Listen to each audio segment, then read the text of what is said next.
কৃষকদেরকে আপনার সহযোগিতা করা, এগুলো অনেকগুলো আছে।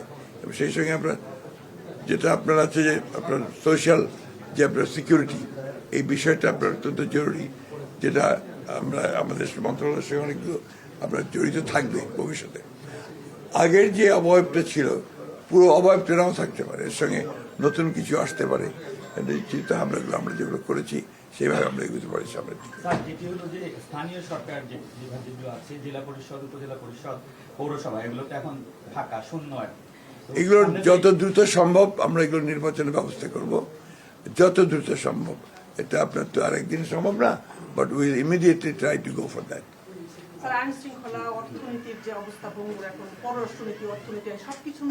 না না, অতটা খারাপ না। আপনারা যতটা খারাপ ভাবে দেখছেন অতটা খারাপ না। আমাদের আপনার আইন শৃঙ্খলা পরিস্থিতি আগের চেয়ে অনেক ইম্প্রুভ হয়ে যায় মনে করি। আপনার আপনি অর্থনীতি, আপনার মাইক্রো যেটাকে বলে আপনার ম্যাক্রো ইকোনমিক স্টেবিলিটি, এটা অনেকটা এসছে। ব্যাংকটা তো অনেকটা কন্ট্রোল হয়ে এসছে। এগুলো তো ধ্বংস হয়ে গিয়েছিল। এগুলো আপনার আমরা মনে করি যে আমরা আমাদের সকলের সমত প্রচেষ্টা এটাকে আমরা আরো ভালো করতে পারবো। কালকে রোজা শুরু হচ্ছে, দ্রব্যমূল্য রোজা নিয়ন্ত্রণে রাখা একটা সরকারের বড় চ্যালেঞ্জ। আপনারা এই বিষয়টা আসলে আমরা 3টার সময় আমাদের ক্যাবিনেট মিটিং বসবে, প্রাইম মিনিস্টার নেতৃত্বে, সেখানে সিদ্ধান্ত নিয়ে আমরা কাজ করব। এর আগে আমরা গত 1.5 বছর দেখেছি স্যার যে মব সন্ত্রাসের একটা বিষয় ছিল, আইন শৃঙ্খলা অবস্থা খুবই খারাপ ছিল। তো এইটা আপনাদের লক্ষ্য থাকবে কিনা? অবশ্যই এটা তো আপনার মানে বলা হয়েছে এটা যে আপনার এটাকে নিয়ন্ত্রণ করা হবে। আইন শৃঙ্খলা যতটুকু আপনার খারাপ ছিল এটাকে ইমপ্রুভ করার চেষ্টা করতে হবে। একটা বড় ঝড় গেছে আমাদের, একটা বিপ্লব হয়েছে, বিদ্রোহ হয়েছে, আপনার গণ অভ্যুত্থান হয়েছে।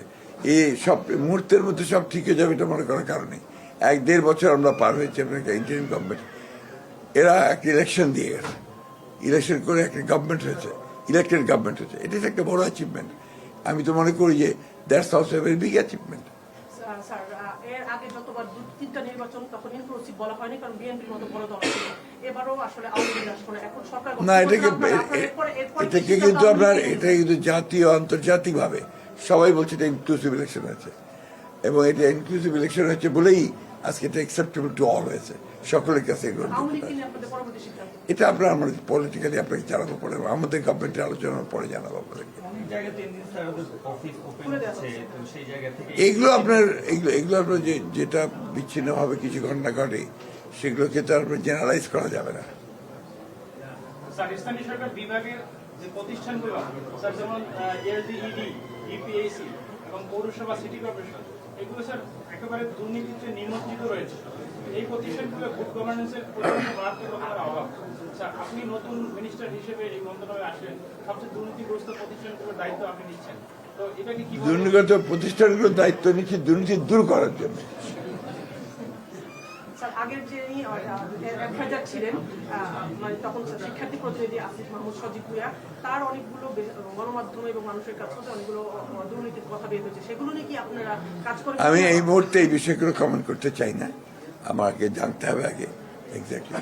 একটা শেষ প্রশ্ন করতে চাচ্ছি, 18 মাস উপদেষ্টা পরিষদ ছিল তারা, সেই উপদেষ্টা পরিষদ কি করেছে দেশে, সেগুলো নিয়ে আপনার সরকার বা আপনারা শ্বেতপত্র বের করবেন কিনা সেগুলো নিয়ে? প্রয়োজন নেই, কারণ তারা একটা বিশেষ মুহূর্তে নিয়েছে, এবং সেই সময় আমি মনে করি, আমার দল মনে করে যে যতটুকু প্রয়োজন ছিল তারা সেই কাজ সিংহভাগ করতে পেরেছে। মূল সমস্যাটা কি ছিল? ট্রানজিশন টু ডেমোক্রেসি, সেটা তো তারা করে দিয়ে গেছে। সুতরাং you must give credit to that, দিতেই হবে আপনাকে, এবং অনেকগুলো ভালো কাজ করেছে।